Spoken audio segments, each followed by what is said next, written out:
Hello students, Vishal Gupta आपका teacher. कैसे हो आप सब स्टूडेंट्स। इस वीडियो में मैं आपको सीए फाउंडेशन का जो पेपर है बिजनेस इकोनॉमिक्स का, उसका chapter number 2 theory of demand and supply unit number 1 का जो लास्ट टॉपिक है डिमांड फोरकास्टिंग, उसको कराने जा रहा हूं। तो गाइस स्टार्ट करते हैं इसके टॉपिक को डिमांड फोरकास्टिंग के मीनिंग से। So forecasting is in general refers to knowing और मेजरिंग द स्टेटस और नेचर ऑफ एन इवेंट और वेरिएबल बिफोर इट अकर्स। तो पहले ही उसका अनुमान लगाना किसी चीज़ के होने का, ठीक है, हैपन होने के से पहले उस इवेंट के। Forecasting of demand is an art and science of predicting the probable demand for a product or service at some future date on the basis of certain past behavior patterns of some related events and the prevailing trends in at present. It should be kept in mind that the demand forecasting is not simple guessing, but it refers to estimating demand scientifically. ये कोई guess work नहीं है, ये scientifically इसको find out करना है and objectively on the basis of certain facts and events relevant to forecasting. ठीक है जी। और यूजफुलनेस क्या है इसकी? The significance of demand sale forecasting in the context of the business policy decisions can hardly be overemphasized. Forecasting of demand plays an important role in the process of planning and decision making, whether national level at national level or at the level of the firm। ठीक है जी। The effectiveness of the plans of business managers depend upon the level of accuracy with future events and can be predicted. The importance of demand forecasting has increased, ये बढ़ गई है, all the more on account of mass production and production in response to demand. मतलब जहाँ mass production होनी है वहाँ पे भी ये इंपॉर्टेंट है, और जहाँ पे डिमांड के कोर के रिस्पॉन्स पे प्रोडक्शन हमने करनी है वहाँ भी ये इंपॉर्टेंट है। So a good forecast enable the firm to perform efficient business planning. जो बिजनेस को ये एफिशिएंट प्लानिंग करने में भी हेल्पफुल होती है। So forecasting therefore offers information for budgetary planning and cost control in the functional area of finance and accounting में भी हेल्पफुल है। Good forecasting helps in efficient production planning, process selection, capacity planning, facility layout, and inventory management. Okay, it is said that no forecast is completely foolproof and correct. However, the very process of forecasting help in evaluating various processes which affect demand, and it is in itself a rewarding activity because it enables the forecasting authority to know about various forces relevant to the study of demand behavior। ठीक है, ये behaviour है, behaviour. ठीक है जी। Okay, तो अब आगे हम बात करते हैं इसके स्कोप क्या है फोरकास्टिंग का। तो गाइस स्कोप में हम डिस्कस करेंगे demand forecasting can be at the national और international level depending upon the area of operations of the given institution, economic institution. It can also be confined to a given product or service supplied by a small firm in a local area. The scope of forecasting tasks will depend upon the area of operation of the firm in the present as well as what is proposed in future। ठीक है जी। Much would depend upon the cost and time involved in relation to the benefit of the information acquired through the study of demand and the necessary trade-off that has to struck between the cost of forecasting and benefit following from the forecasting। और ये depend करता है कि आप कितनी सही forecasting कर पाते हो। सो टाइप्स ऑफ फोरकास्टिंग में सबसे पहला क्या आएगा? Macro level forecasting depend on deals with the general economic environment prevailing in the economy as measured by the index of industrial production, national income and general level of employment etc। और दूसरा industry का level, industry level पे क्या होता है? Forecasting is concerned with the demand for industries product as whole, for example demand for cement in India. ठीक है जी। और उसके बाद फर्म लेवल पे क्या होता है? Forecasting refers to forecasting the demand for a particular firm product, say the demand for ACC cement. Based on the time period, demand forecast may be short-term demand forecasting and long-term demand forecasting. Short-term demand forecasting covers a short span of time depending upon the nature of the industry. It is done usually for 6 months or less than 1 year and is generally used in tactical decisions. and long term forecasting for a longer period of time, say 2 to 5 years. And more, it provides information for major strategic decision of the firm, such as expansion of plant capacity. Demand distinction. Business managers should have a clear understanding of the kind of demand which their product have. Before we analyze the different methods of forecasting demand, it is important for us to understand the demand distinctions where are as following. Distinctions क्या है उसकी, ये रही। पहला है producers good and consumers good, दूसरा durable goods and non durable goods, derived demand and autonomous demand, industry demand and company demand, short run demand and long run demand. तो guys इस बेसिस पे हम डिमांड पहले समझ लें कौन सी होती है, फिर उसकी फोरकास्टिंग करना ईजी हो जाता है। ठीक है जी। तो producers goods and consumer goods कैसे है? प्रोड्यूसर गुड्स आपको पता वो गुड्स होती हैं जो प्रोडक्शन में काम आती हैं, प्रोड्यूसर यूज़ करते हैं, और वो ज़्यादातर हम उस किसको बोलते हैं, या तो कंज्यूमर गुड्स को यूज़ करता है प्रोड्यूसर, या प्रोड्यूसर्स गुड्स को। प्रोड्यूसर गुड्स कौन सी होगी? Machines, plant and equipment. और कंज्यूमर गुड्स कौन सी होती हैं? Which are use for final consumption, जैसे रेडीमेड क्लोथ्स, ठीक है, फूड एंड हाउसेज। दो तरह के गुड्स हो गए। तो प्रोड्यूसर गुड्स कहाँ यूज होती हैं? प्रोडक्शन में यूज होती हैं, और consumer goods house hold use करते हैं, जैसे हम यूज करते हैं फाइनल कंजम्पशन के लिए। प्रोड्यूसर क्या यूज करता है? मशीन को, प्लांट एंड मशीन इक्विपमेंट्स को। ठीक है जी, राइट गाइस। प्रोड्यूसर यूज करता है producer good for the production, and consumer use करते हैं फॉर कंजम्पशन। और उसके बाद demand for durable and non durable goods.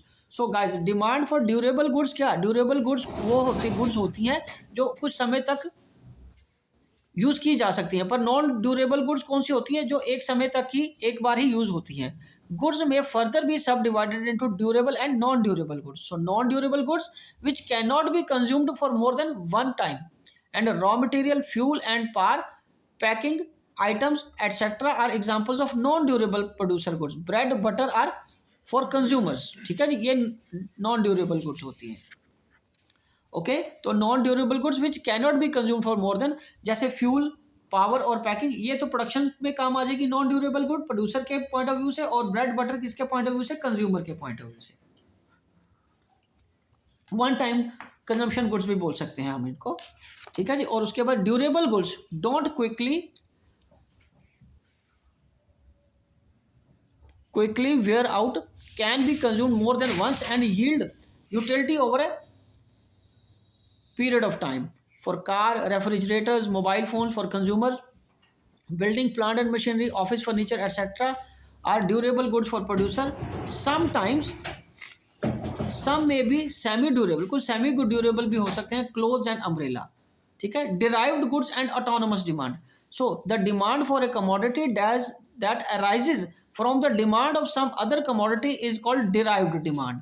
For example, demand for cement emerges due to demand of houses, and when demand for any product is independent of the demand of other good, it is called autonomous demand. Demand for firms, product and industry demand। ठीक है जी। So the term industry demand is used to denote the total demand for the product of a particular industry. For example, the total demand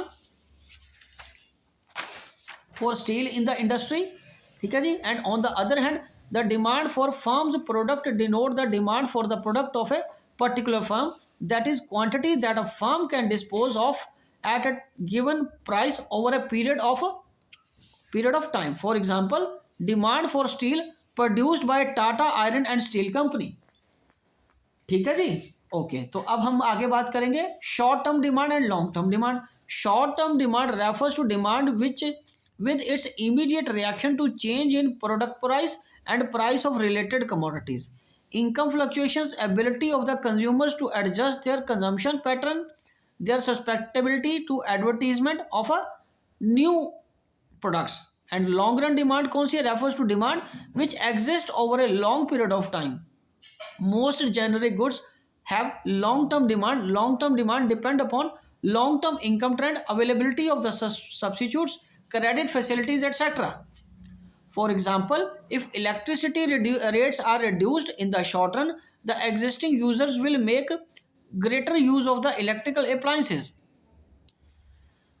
And in the long run, more and more people will be induced to buy and use electrical appliances. ठीक है जी. चलिए अब हम आगे discuss करते हैं वो कौन से फैक्टर हैं which affect the demand for non durable consumer goods.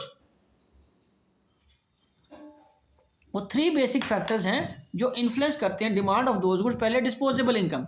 So disposable income means income left after deducting or paying taxes. If disposable income is high, demand is high and vice versa. ठीक है. Price. Other things being equal, the demand for a commodity depend upon its price and the price of related good. While the demand for a good is inversely related to its own price and the price of its components, it is positively related to the price of its substitutes. Demography. This involves the characteristics of population, human as well as non-human, using the product concerned. For example, it may pertain to the number and characteristics of children in a study for the demand for toys and characteristics of automobiles in a study of the demand for tire or petrol. तो दोनों तरीके के non human और human being की demand को measure किया जा सकता है इस तरीके से डेमोग्राफी में. ओके जी. Factors affecting the demand for a durable consumer goods. So, a consumer can postpone the replacement of the durable goods. Whether a consumer will go on using the good for a long time or will replace it depend upon factors like social status, level of income, etc. These goods require special facilities for their use. For example, road for automobiles, electricity for refrigerators and radios. The existence and growth of such factor is an important variable that determines the demand for durable goods. As the consumer durables are used by more than one person, the decision to purchase may be influenced by family characteristics like income of the family, size of the family, age distribution and gender composition. और उसके बाद replacement demand. Replacement demand किसकी है बेटे? Replacement demand is an important component of the total demand for durables. Greater the current holding of durable goods, greater will be the replacement demand. Therefore, all factors that determine replacement demand should be considered as a determinant of the demand for durable goods. Right guys? Okay. तो अब हम आगे discuss करेंगे demand for consumer goods. Durable is very much influenced by their price. वो किससे प्रभावित होती है? उनके प्राइस से and credit facility available to buy them. ठीक है जी. तो उसके बाद अब हम आगे बात करेंगे factors affecting the demand for producer goods. Since producer goods और capital goods help in further production, the demand for them is derived demand from the good of consumer good they produce. The demand for them depend upon the rate of profitability of other user industry and the size of the market of the user industry. Hence, data required for estimating demand for producer goods are growth prospectus of user industries and दूसरा norms क्या है? Consumption of capital goods as per unit of installed capacity. ठीक है जी. और उसके बाद an increase in the price of substitute factor of production, say labor, it is likely to increase the demand for the capital goods. On the contrary, an increase in the price of factor which is complementary may cause a decrease in the demand for capital. Right हो? ठीक है जी. चलिए अब हम आगे बात करते हैं methods of demand forecasting क्या है. There is no easy or simple formula which enable an individual or firm to predict the future with certainty or to escape the hard process of thinking. The firm has to apply a proper mix of judgment and scientific formulae in order to correctly predict the future demand for a product. The following are the commonly available techniques of demand forecasting. और वो क्या है बेटा? सबसे पहले survey of buyers intentions. पहला method ये है, the most direct method of estimating demand in the short run is to ask customer what they are planning to buy during the forthcoming time period, usually a year. This method involves direct interview of the potential customers. Depending upon the purpose, time available and cost to be incurred, the survey may be conducted by any of the following methods. Complete enumeration method, where nearly all potential customers are interviewed about their future purchase goods. ठीक है जी। चलिए अब हम आगे बात करेंगे sample survey, under which only a scientifically chosen sample of potential customers are interviewed. और उसके बाद end use method. End use method कौन सा है? Specially use in forecasting demand for inputs, involves identification of the final users, fixing suitable technical norms of consumption of product under study, application of the norms to be desired or targeted level of output and aggregation. Thus, under the method, the burden of forecasting is put on the customers. However, it would not be wise to depend wholly on the buyer's estimate.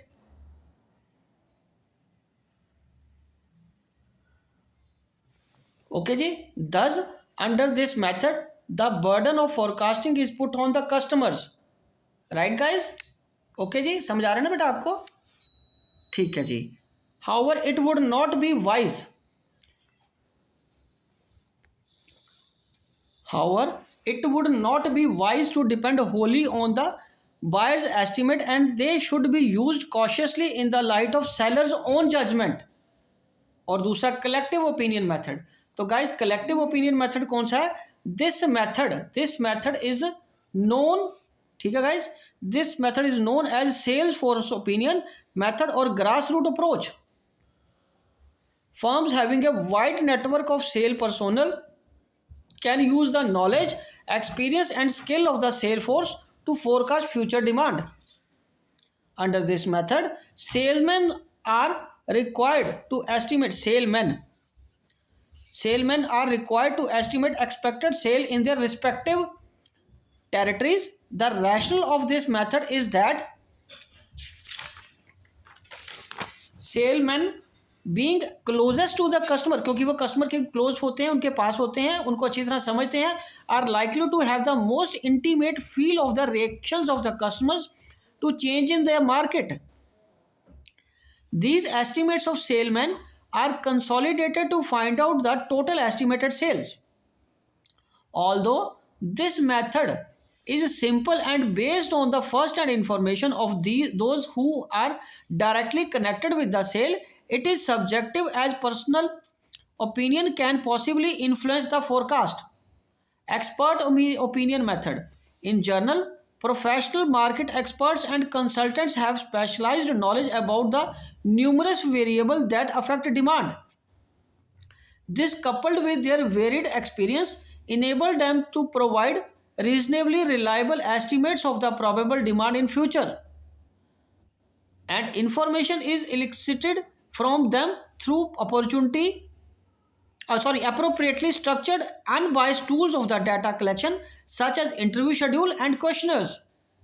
Experts के मदद से, ठीक है, उसको हम क्या बोलते हैं? The Delphi technique provides a useful way to obtain informed judgments from diverse experts by avoiding the disadvantages of the conventional panel meetings. ठीक है, एक्सपर्ट्स की राय ली जाएगी इसमें, इस टेक्निक से। Under this method, instead of depending upon the opinion of buyers and salesmen, firms solicit the opinion of scientists, specialists, or experts through a series of carefully designed questionnaires. Experts are being asked to provide forecast and reasons for their forecast.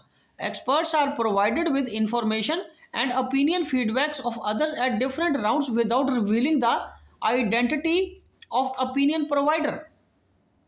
These opinions are then exchanged among the various experts and process goes on until convergence of opinion is arrived at. The following chart shows the Delphi process. पहला initial questionnaire sent by coordinator, उसका आगे क्या है, anonymous response of the experts submit किया जाता है, ठीक है जी। और फिर क्या होता है बेटे, उसका कोऑर्डिनेट परफॉर्म एनालिसिस करते हैं, और फिर उसका जो कंसेंसस रीच करता है, अगर कंसेंसस रीच ना करे, ठीक है जी, अगर कंसेंसस ना बने तो किसके दिया जाता है दोबारा, कोऑर्डिनेट सेंड्स अपडेटेड क्वेश्चनर, फिर दोबारा अपडेटेड क्वेश्चनर आगे सेंड किया जाता है, और यदि वो अप्रूव हो जाता है तो फोरकास्ट एक्सेप्ट हो जाता है, सबमिट कर दिया जाता है फोरकास्ट को, ठीक है जी। चलिए अब हम आगे बात करेंगे स्टैटिस्टिकल मेथड कौन से हैं फोरकास्ट के लिए। Statistical methods have prove to be very useful in forecasting demand. Forecasters use statistical method are considered as superior methods because they are more scientific, reliable and free from subjectivity. The important statistical method of demand forecasting are trend projection method. क्या है बेटा, trend projection method. This method is known as classical method is considered as a naive approach to demand forecasting. A firm which has been in existence with a reasonable long time would have accumulated considerable data on sale pertaining to different time periods. Such data, when arranged chronologically, yield a time series. So, the time series relating to sales represent the past pattern of the effective demand for a particular product. Such data can be used to project the trend of the time series.